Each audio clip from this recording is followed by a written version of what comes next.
Hello friends, welcome to GS मूल life. आज हम ऐसी रोचक सभ्यता के बारे में जानेंगे जिसने भारतीय इतिहास को या कहें भारतीय उप महाद्वीप के इतिहास को 4000 से 5000 वर्ष पीछे ढकेल दिया। इसकी खोज में हम Alexander Cunningham, John Marshall, Dayaram Saini, Rakhaldas Banerjee जैसे आर्कियोलॉजिस्ट के नाम गिन सकते हैं, जिनने इस खोज को क्या कहें इनके द्वारा खोजे गए स्थल बाद में एक हड़प्पा सभ्यता के नाम से जाने गए। इसका जो समय रेखा है, टाइम लाइन है, वो 2600 ईसा पूर्व से लेकर 1900 ईसा पूर्व के बीच मुख्यतः मानी जाती है।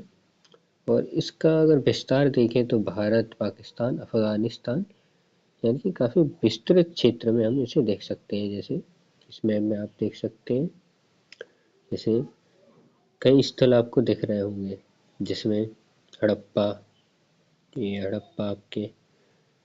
हड़प्पा, मोहनजोदड़ो, कोटदीजी, आमरी, बालकोट, चहूदड़ो, धोलावीरा, लोथल, रंगपुर, ये मांडा, सुतगढ़, गैंडोर, काफ़ी नाम आपको दिख रहे होंगे। अब इस विशेषता में अगर देखा जाए कि हड़प्पा सभ्यता की कौन सी एक यूनिक बात है जो इसे सबसे अलग बनाती है, मेसोपोटामिया, मिस्र की सभ्यता उन सब से बिल्कुल अलग बनाती है, तो इसका है नगरीकृत सभ्यता, यानी कि एक शहरी सभ्यता की तरह है।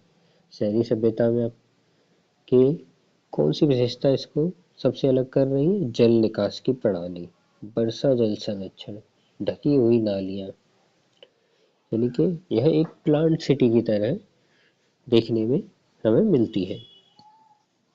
और इसकी अन्य विशेषता में और देखें तो एक ये कांस्ययुगीन सभ्यता है, और ये टाइमलाइन ताम्रपाषाण काल का है। सभ्यता कौन सी है? कांस्ययुगीन सभ्यता, लेकिन काल कौन सा है? ताम्रपाषाण काल। ताम्रपाषाण काल का मतलब है तांबा और प्लस पत्थर, यानी कि जिसमें पत्थर का भी इस्तेमाल होता है दैनिक उपयोग में और तांबे का भी उपयोग होता है। इस सभ्यता में पकी हुई ईंटें और दरवाजे मुख्य सड़क पर नहीं खुलते हैं, और उपयोगिता के आधार पर घरों का निर्माण किया गया है। ठीक है। और अगर यहाँ के शासन प्रणाली की बात की जाए तो राजतंत्र, गणतंत्र ऐसी कोई व्यवस्था का ज्ञान हमें नहीं होता है, लेकिन एक बात हम समझ सकते हैं कि वहाँ एक सेंट्रलाइज सिस्टम था। सेंट्रलाइज सिस्टम का मतलब है क्योंकि वहाँ एक ही जैसी मापतौल की प्रणाली का इस्तेमाल किया गया है। जैसे वहाँ बाट है, मोहरें हैं, एक ही तरह के इस्तेमाल किए गए, जिससे हमें पता चलता है कि व्यापारी वर्ग का एक अच्छा खासा वहाँ एक रोल है। अब हम पहली बात के लिए कर देते हैं, यह एक लेक्चर सीरीज की तरह है जिसमें आप अपने एनसीईआरटी को बेस बना के नोट्स बना सकते हैं। और मैं इसमें आपको एक पूरा ओवरव्यू दूंगा कि इस सभ्यता को पढ़ते समय आपको कौन कौन सी बातें जानना जरूरी हैं और किन किन बातों पे आपको गौर करना है, किस तरह से आपके मेंस में क्वेश्चन बनते हैं और एमसीक्यू कैसे बनते हैं आपके यूपीएससी से लेकर अदर कॉम्पिटिटिव एग्जाम में किस तरह के क्वेश्चन बनेंगे। तो हम पहले इसका एक ओवरव्यू लेते हैं कि लेक्चर सीरीज की तरह होगा। तो शुरू करते हैं। पहली विशेषता जो हमें हड़प्पा सभ्यता को एक अलग ही लेवल पे लेके जाती है वो है नगर निर्माण की योजना। एक नगरीकृत, एक प्लांट सिटी जो पर्यावरण के अनुकूल हो, जल निकास प्रणाली, इसकी मुख्य विशेषताएं। तो हड़प्पा सभ्यता शामिल था नगरों का विभाजन एक तो पूर्वी और पश्चिमी दो भागों में किया है, तो ईस्ट और वेस्ट में। ठीक है। तो वेस्ट भाग में जो पश्चिमी भाग है वहाँ होते हैं दुर्ग, गढ़ी दुर्ग, यानी कि एक शहर घिरा हुआ है, सुरक्षा दीवार है, तो ऐसे समझ लो वहाँ शासक वर्ग रहते हैं। और पूर्वी भाग है जो निचला शहर है, ठीक है, जहाँ सामान्य जन रहते होंगे। लेकिन एक अपवाद के तौर पर धौलावीरा भी है। धौलावीरा आप देख सकते हैं, धौलावीरा गुजरात में है। तो धौलावीरा कहाँ पे है? गुजरात में। इसको हम तीन भागों में बांटते हैं। ठीक है। यहाँ एक अलग से भी भाग है दक्षिणी भाग, जहाँ आवास बने हुए हैं। तो ऐसे हो गई। और अगली विशेषता आती है नगरों में। क्या विशेषता है इसकी कि सड़कें क्या एक दूसरे को समकोण पर यानी 90 डिग्री पर काटती हैं। सड़कें प्राय कच्ची बनाई गई हैं, किंतु पक्की सड़क के भी साक्ष्य हमें मिल रहे हैं। कहाँ से? पक्की सड़क के मोहनजोदड़ो से।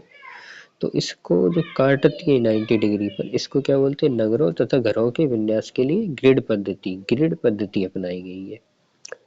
नगर होंगे, लोग होंगे, तो पानी की भी निकलना चाहिए, जल निकासी, जो एक बहुत ही यूनिक क्वालिटी है इस सभ्यता की। जल निकास की एकदम उत्तम व्यवस्था है। नालियां ढकी होती हैं, ढनाल वाले स्थान पर नालियों को सीढ़ीदार भी बनाया गया है ताकि पानी का वेग कम किया जा सके। और वहाँ मैनहोल भी है जिनकी नियमित सफाई होती थी। और ऐसे भी साक्ष्य मिले हैं ये सफाई करने के बाद जो ढेर रह जाते थे उनकी नियमित तौर पर भी सफाई नहीं होती थी। यानी कि दोनों ही पॉइंट है, नालियों की सफाई हुई हो रही है, लेकिन जो गाद निकाली जा रही है उसको नियमित तौर पर नहीं हटाया जाता था। और वर्षा जल संरक्षण के साक्ष्य देखें तो हमें धौलावीरा से मिलते हैं, उन्नत जल प्रबंधन की प्रणाली के साथ। एक यूपीएससी में भी आया क्वेश्चन है कि वर्षा जल संचयन या उन्नत जल प्रबंधन की प्रणाली कहाँ देखने को मिलती है, किस हड़प्पा नगर में मिलती है? तो वो हमें धौलावीरा मिलती है। और धौलावीरा आपका कहाँ है? गुजरात में। यह एक मुख्य बात और गौर करने लायक है कि हड़प्पा, मोहनजोदड़ो और कालीबंगन, इनकी नगर योजना तीन शहरों की, तीन कौन कौन से? हड़प्पा, मोहनजोदड़ो, कालीबंगा, तीनों की संरचनाएं एक जैसी देखने को मिलती है। आमतौर पर क्या होता था कि प्रत्येक घर में एक आंगन होगा, एक रसोई घर और स्नानागार। ठीक है, अधिकांश घरों में कुओं के अवशेष भी मिले हैं, कुआ। ठीक है, वेल सिंधु सभ्यता का अद्भुत निर्माण क्या है? मतलब जो एक यूनिक क्वालिटी हो गई यहाँ कि मोहनजोदड़ो को विशाल स्नानागार, यानी कि एक बहुत ही बड़ा स्विमिंग पूल मिला है। कहाँ मिला है हमें स्विमिंग पूल? मोहनजोदड़ो में। ठीक है, और एक सबसे बड़ी जो इमारत है सिंधु घाटी सभ्यता या हड़प्पा सभ्यता की, इंडस वैली सिविलाइजेशन की, आईवीसी की, वो है अन्नागार। अन्नागार यानी कि एक ग्रीन स्टोरेज। और जो 6 बड़े मुख्य नगर हैं इनमें हम गिनती गिनते हैं मोहनजोदड़ो की। मोहनजोदड़ो आपका पाकिस्तान में, हड़प्पा ये भी पाकिस्तान में, गढ़वारीवाला, गढ़वारीवाला जो हमारे बॉर्डर पे है, भारत के बॉर्डर पे, धौलावीरा गुजरात में, राखीगढ़ी और कालीबंगन। कालीबंगन आपका राजस्थान में, राखीगढ़ी हरियाणा में। ठीक है, और हम नगर निर्माण की योजना में और डिटेल में देखें तो पेयजल स्रोतों को नालियों से दूर बनाया जाता था। ये काफ़ी एक स्वच्छता का जो विशेष ध्यान रखा जा सकता था वो सारे ध्यान यहाँ रखे गए हैं। और हड़प्पावासी जल संरक्षण में विशेष बल देते हैं। तो ये अर्ध शुष्क क्षेत्र में ये सभ्यता फली फूली। अर्ध शुष्क क्षेत्र का मतलब यहाँ बारिश इतनी नहीं होती थी, यहाँ बारिश यानी कि रेत रेगिस्तान जैसे हालात रहते थे। और ये जो वहाँ की नदियाँ हैं उन पर ज़्यादा निर्भर हुए हैं। वर्षा जल संरक्षण में विशेष बल हो गया। तो क्या करते थे ये? वर्षा की कमी और भूमिगत जल के उपयोग के लायक नहीं था। यानी कि यह समस्या आज भी यहाँ है। पानी की समस्या आज भी राजस्थान, गुजरात और उधर सिंध प्रांत में, पाकिस्तान में देखने को मिलती है। इसलिए यह आज भी लोग उन प्रणालियों का इस्तेमाल करते हैं। तो जल संरक्षण के लिए धौलावीरा फेमस है। ठीक है, यहाँ विभिन्न जलाशयों का निर्माण किया जा सकता था। धौलावीरा में क्या होता था? जलाशयों का निर्माण, ताकि वर्षा के समय उन्हें भरकर अपनी आवश्यकताओं की पूर्ति की जा सके। और नगरों में मकान का द्वार मुख्य सड़क की ओर नहीं खुलता था। मुख्य द्वार, ठीक है, मेन डोर न खुलकर बल्कि पीछे की ओर गलियों में खुलता था। तो मेन डोर पीछे गलियों में खुलता था ताकि धूल गंदगी दुर्घटना से बचा सके। और इसका अपवाद है लोथल। सामान्यतः नगरों में तो मेन गेट आपके पीछे गली में होता है, लेकिन अपवाद लोथल है। मकान पक्की ईंटों से बनाए जाते थे। ठीक है, पक्की ईंटें समझ सकते हैं, आज भी पक्की ईंटें यूज करते हैं। किंतु कालीबंगा और रंगपुर, मुख्यतः कालीबंगा ही से कच्ची ईंटों के निर्माण के साक्ष्य मिले हैं। मकान में ईंट को चूने और गारे से जोड़ा जाता था। हड़प्पावासी भवन निर्माण में अलंकरण मतलब साज सज्जा में विशेष बल नहीं देते थे, बल्कि उपयोगिता पर ध्यान दिया गया है कि मकान मजबूत बने, टिकाऊ बने। यद्यपि मकान बनाने में कई प्रकार की ईंटों का प्रयोग किया गया जिसमें 4:2:1 का जो है अनुमान या कहे पैमाना वह अधिक प्रचलित है, तो 4:2:1 का। ठीक है, और एक अपवाद और मिलता है हमें, कालीबंगा। कालीबंगा कहाँ है? राजस्थान में। से अलंकृत ईंटों के साक्ष्य मिले हैं। अब हम इसका भौगोलिक विस्तार देख सकते हैं, तो भौगोलिक विस्तार में देखें तो उत्तरी सीमा हमारी जाती है मांडा।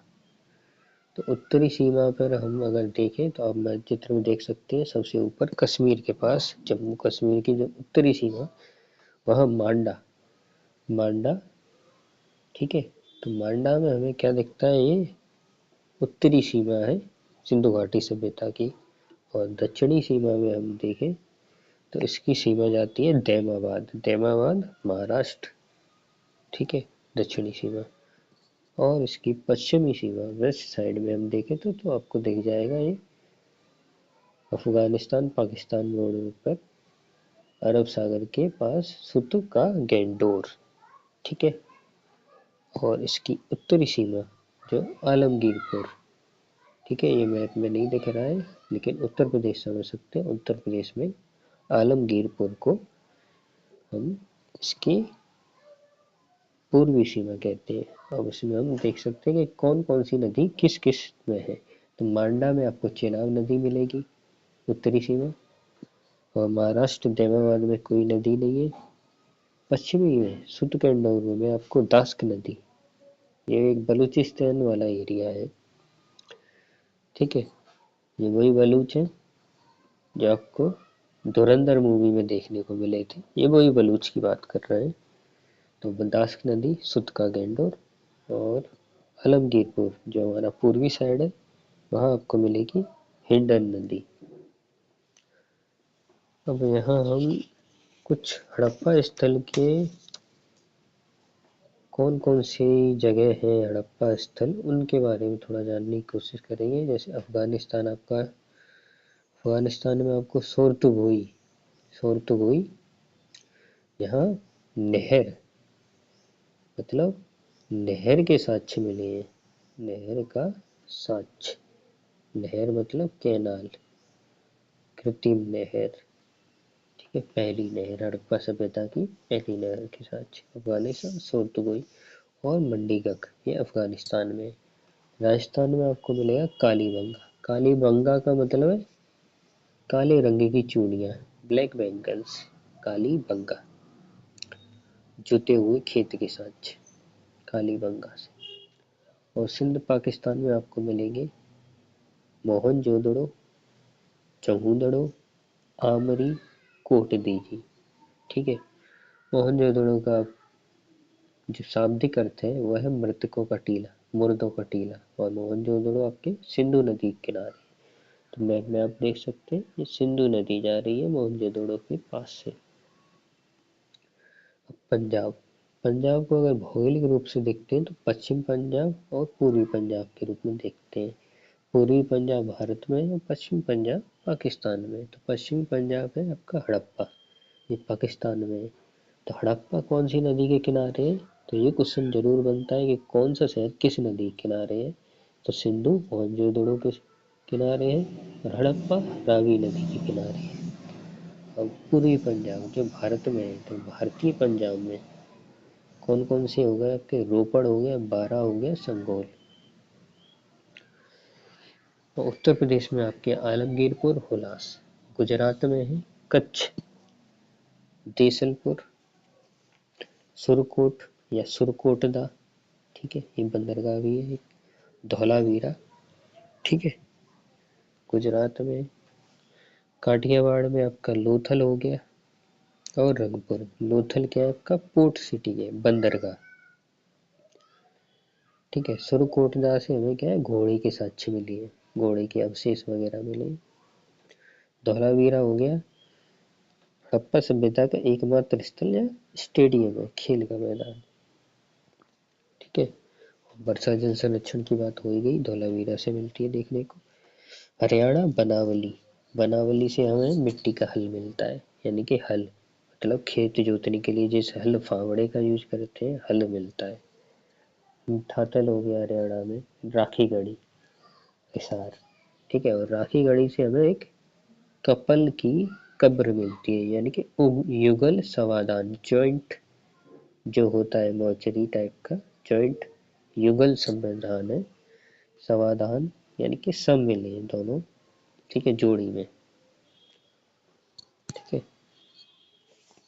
अगर हम और थोड़ा डिटेल में देखें तो आपके लिए थोड़ा मुश्किल हो जाएगा समझना, इसलिए हम उनकी विशेषताओं की चर्चा पहले कर लेते हैं, ठीक है। फिर हम इसके बाद समझेंगे कि किस शहर में हमें क्या क्या देखने को मिलता है, ठीक है, इसकी हम बीच में चर्चा कर लेंगे। तो हड़प्पा सभ्यता की पहली विशेषता हो गई हमारी कि ये नगरीकृत शहरी सभ्यता है। अब आगे हम बढ़े तो हम इसकी राजनीतिक विशेषताएं समझने की कोशिश करेंगे कि ऐसा क्या है जो उससे मौजूदा संस्कृतियों से थोड़ा अलग बना रहा था। तो पहली विशेषता में हम इसकी राजनीतिक विशेषताओं को समझने की कोशिश करते हैं। तो हड़प्पा सभ्यता कैसी थी? केंद्रीकृत शासन, सेंट्रल गवर्नमेंट जैसा सिस्टम था, क्योंकि इसके रीजन क्या हो जाएंगे? मापतौल की एक जैसी पद्धति है, नगर निर्माण में भी एक रूपता देखी गई है। हड़प्पा सभ्यता में शासन का संचालन कौन कर सकता है? बड़े या व्यापारी वर्गों के हाथ में था, ठीक है। इसमें दो इतिहासकारों के उल्लेख कर सकते हैं। हंटर हंटर क्या कहता है? मोहनजोदड़ो का शासन राजतंत्रात्मक न होकर जनतंत्रात्मक था, ये हंटर कह रहे हैं। और व्हीलर व्हीलर क्या कह रहे हैं? सिंधु सभ्यता के लोगों का शासन मध्य वर्गीय जनतंत्रात्मक शासन था और उसमें धर्म की महत्ता थी, मतलब धर्म एक मुख्य रोल निभाता था आपकी, ठीक है। और राजनीतिक विशेषता के बाद एक जो पॉइंट बनता है कि धन की बात की जाए, आर्थिक विशेषताएं क्या थी। तो आर्थिक विशेषताओं में देखें तो कृषि है, पशुपालन है, शिल्प उद्योग है, यानी कि क्या क्या हो सकता है, व्यापार वाणिज्य है, मतलब आर्थिक विशेषताएं एक मुख्य रोल निभाता है। मापतौल प्रणाली, विनिमय के साधन, व्यापारिक प्रमाण, ठीक है, व्यापारिक संतुलन, इन सब की चर्चा करेंगे आर्थिक विशेषताओं में हम। तो एक कर देखते हैं, ठीक है। तो ये इसका आपका कृषि प्रौद्योगिकी, यहाँ से हम देख सकते हैं, थोड़ा बहुत समझ भी सकते हैं। तो शुरू करते हैं कृषि। तो हड़प्पा सभ्यता में आपको ये समझ लिए कि खेतों के साक्ष्य मिले। एक संगठित कृषि, ये नगरीकृत शहर बनने का एक मुख्य कारण है कि हमारे पास अधिशेष हो। अधिशेष मतलब सरप्लस, अगर हम अनाज उगा रहे हैं, सरप्लस अनाज होगा तो हम उससे ट्रेड कर सकेंगे, व्यापार कर सकेंगे, ठीक है। और सरप्लस होने से क्या रहता है कि एक आधी जनता जो कृषि कार्य में संलग्न नहीं है वो उत्पादन में क्रियाशील हो सकती है। तो उसके लिए जो पहली विशेषता है कि हमारे पास अधिशेष होना चाहिए। तो इसका मतलब है हड़प्पा सभ्यता में एक संगठित कृषि मौजूद थी। अब फसलें कौन कौन सी है? गेहूं, जौ, चना, सरसों, कपास की खेती मुख्यतः प्रचलित थी। यह चावल का उल्लेख नहीं किया गया है, ये ध्यान रखना है। फसलें कौन कौन सी हो गई आपकी? गेहूं, जौ, चना, सरसों, कपास। फिर एक शहर का नाम आता है कालीबंगा। कालीबंगा राजस्थान, कालीबंगा राजस्थान। यहाँ से क्या मिल रहा है हमें? जोते हुए खेतों के साक्ष्य, ठीक है। तो जोते हुए यानी कि रेखाएं मिली है हमें, जब खेत जोतते हैं तो रेखाएं बन जाती हैं, उस तरह के हमें साक्ष्य मिले हैं, ठीक है। जुताई से क्या होता है? कृषि की उर्वरता बढ़ती है। तो यानी कि वो लोग कृषि की एक उन्नत अवस्था में थे, कृषि की उत्पादन बढ़ा और अतिशेष की, सरप्लस की स्थिति पैदा हुई। हड़प्पा और मोहनजोदड़ो से मिले अन्नागार। अन्नागार का मेन काम क्या है? खाद्य का स्टोरेज करना, फूड को स्टोरेज करना लंबे समय तक। तो हड़प्पा और मोहनजोदड़ो से हमें मिल रहे हैं ग्रेन स्टोरेज, यानी कि भंडार गृह मिल रहे हैं, ठीक है। तो ये किसके प्रमाण हो गए? सरप्लस के। हड़प्पा सभ्यता में अब हमें धान या चावल या राइस, पैडी फील्ड्स, इनका प्रचलन नहीं था, लेकिन इनके साक्ष्य जरूर मिले। कहाँ से मिले? लोथल गुजरात में और रंगपुर, यहाँ से मिले हैं। ठीक है, यहाँ से आपके चावल के साथ हो गए। और सेकंड पॉइंट आता है पशुपालन। अब कृषि होगी तो वहाँ पशु पाले जाएंगे। ठीक है, तो पशुपालन में हमें क्या कौन कौन से जानवर देखने को मिलते हैं? गाय, बैल, भैंस, बकरी, ठीक है, आदि पशुओं। पर इसमें घोड़े का उल्लेख नहीं है, ये विशेष ध्यान रखना, यहाँ घोड़ा नहीं है। गाय, बैल, भैंस, बकरी, सूअर हो सकते हैं, कुत्ते हो सकते हैं, सब हो सकते हैं, तो यहाँ घोड़ा नहीं है। इनका उपयोग भोजन आवश्यकताओं की पूर्ति के साथ साथ परिवहन के साधनों आदि में किया जाता है। ठीक है, ठीक है, तो हड़प्पावासी घोड़े से सामान्यतः परिचित नहीं थे। ठीक है, पूरे रूप से परिचित नहीं थे, किंतु सुरकोटदा से घोड़े की अस्थियों के साक्ष्य मिले हैं। ठीक है, तो इसमें 99 पॉइंट घोड़े के अवशेष, मतलब घोड़े से परिचित नहीं थे, सिर्फ 1% के दायरे में रख सकते हैं घोड़े से परिचित। अब है शिल्प उत्पादन। शिल्प उत्पादन से साथ मतलब है कि मिट्टी के निर्माण बनाना या सौंदर्य प्रसाधन की चीजें बनाना। ठीक है, तो इसमें हड़प्पा सभ्यता में बने हुए पक्की ईंटों के मकान, मतलब शिल्प का मतलब है जो मानव अपने श्रम से उत्पाद बनाए, कोई भी उत्पाद जो है दैनिक आवश्यकताओं की पूर्ति करता है। तो पकी हुई ईंटों के मकान के साथ शिल्प उद्योग का मतलब ईंट निर्माण, ईंट भट्टे, इनका बात हो रही है। इसी तरह वस्त्र उद्योग, मृदवांड उद्योग, हाथी दांत सामग्री निर्माण, धातु उद्योग, इनका भी हम एक देख सकते हैं। जैसे आपको पहले पेज में ही आपको दिख जाएगा ये मनके वगैरह, बाट वगैरह जो दिख रहे हैं आपको, तो ये किस तरह बने? ये बने हैं शिल्प उद्योग के। तो यहाँ अलग अलग शहरों में कारखाने थे, यहाँ रॉ मटेरियल भी मिला है, बनाने वाले औजार भी मिले हैं कि जिनसे शिल्प उत्पादन होता था। जैसे धातु के औजार मिले, तो इन औजारों का उपयोग शिल्प बनाने में किया जाता था। और ये देखो आपका धौलावीरा में एक जलाशय मिला है। ठीक है, वर्षा जल संरक्षण करने के लिए इसी की बात की गई थी, जलाशय की। ठीक, हमारा व्यापार वाणिज्य शहर,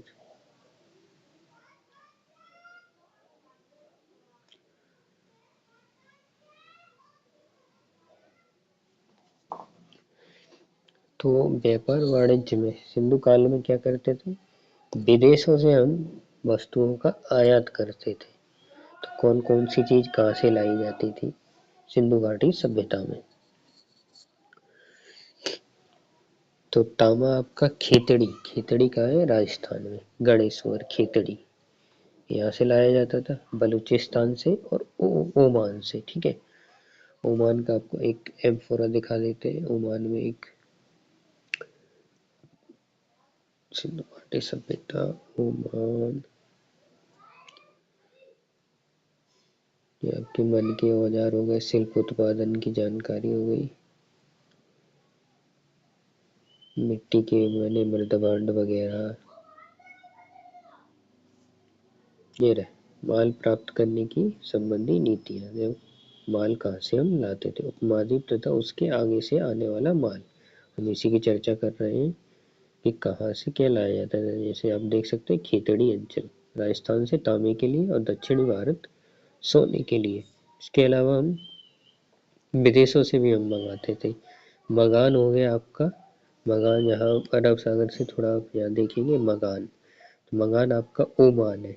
ठीक है, दिलमुन आपका बहरीन है वर्तमान। ठीक है, ये महल हुआ हड़प्पा सभ्यता, हड़प्पा, लोथल, सुतकंडोर। ऊपर थोड़ा और देखेंगे तो आपको उरुक उर मेसोपोटामिया दिख जाएगा। ठीक है, ये रहा आपका ओमान से मिला एक हड़प्पाई मर्तबान, यानी कि हम ओमान से क्या कर रहे थे, तांबा मंगा रहे थे। ठीक है, हड़प्पाई मर्तबान मिला है। ठीक है, तो उपमहाद्वीप जो है उसके आगे का माल वगैरह लाते, तो उसकी एक आप लिस्ट बना सकते हैं। तो तांबा आपको मिल रहा है खेतड़ी, बलूचिस्तान, ओमान से। चांदी मंगाई जा रही है अफगानिस्तान और ईरान से। सोना हो गया आपका कर्नाटक, दक्षिण भारत, अफगानिस्तान और ईरान से। टिन टिन मंगाई जा रही है अफगानिस्तान और ईरान से। गोमेद सौराष्ट्र से। लाजवर्द यानी कि लाल पत्थर, ये मेसोपोटामिया और बदख्शां अफगानिस्तान में। सीसा हम ईरान से मंगा रहे हैं, सीसा लैंड। तो इस तरह से एक आयात निर्यात की प्रणाली विकसित हुई। ठीक है। और यातायात, अब व्यापार करने के लिए हमें यातायात की जरूरत पड़ेगी। सड़क, नहरें, नाव, जहाज, इन सब की जरूरत पड़ेगी। तो इनमें हम स्थलों में हम यातायात स्थलों में देखेंगे स्थल और जल मार्ग दोनों प्रचलित थे। बैलगाड़ी यातायात का एक प्रमुख साधन थी। जल परिवहन के नाव और जहाजों का प्रयोग। तो एक मुख्य बात जो यहाँ याद रखनी है कि लोथल क्या है, आपका पोर्ट सिटी है गुजरात में। तो यहाँ से आपको एक गोदीवाड़ा डॉकयार्ड का साक्ष्य मिला है, यहाँ जहाजों को रोका जाता था। तो सिंधु घाटी सभ्यता के बंदरगाह क्या हुए, लोथल और सुरकोटदा। नेक्स्ट पॉइंट है मापतौल की प्रणाली। मापतौल की प्रणाली में क्या है, हड़प्पा सभ्यता में मापतौल की एक मानक प्रणाली मौजूद थी। मोहनजोदड़ो से हमें तराजू मिल रहे हैं, ठीक है, और लोथल से हमें हाथी दांत से निर्मित स्केल मिला है। ठीक है, स्केल पैमाना। ठीक है, विनिमय के साधन यानी कि जो ट्रेड होता है उसके लिए हम कैसे एक दूसरे को विनिमय करें या फिर एक्सचेंज करें, उसके लिए हम क्या करते हैं, मोहरे मिली है जिनका उपयोग वह सील लगाने और पहचान चिन्ह अंकित करने के लिए किया जाता है। जैसे माल पे एक ठप्पा लगा दिया, सील लगा दिया, जिससे ये व्यक्ति का माल है, इस व्यक्ति को मिलना चाहिए। व्यापारिक प्रमाण में मेसोपोटामिया, इराक, ईरान के सम्राट सारगोन के अभिलेख से हड़प्पा वासियों का व्यापारिक संबंध प्रमाणित होता है। जो सारगोन है ये मेसोपोटामिया सभ्यता के एक सम्राट रहे। ठीक है, तो वहाँ के उल्लेख है, उससे हमें पता चल रहा है कि यहाँ उनके साथ और हमारे व्यापारिक संबंध थे। इसके अलावा क्या इसमें क्या कहा गया है कि दिलमन, दिलमन माने बेहरीन। ठीक है, दिलमन माने बेहरीन। और आपको यहाँ दिखाते थे मानचित्र में, हमारा मानचित्र दिलमन, बेहरीन,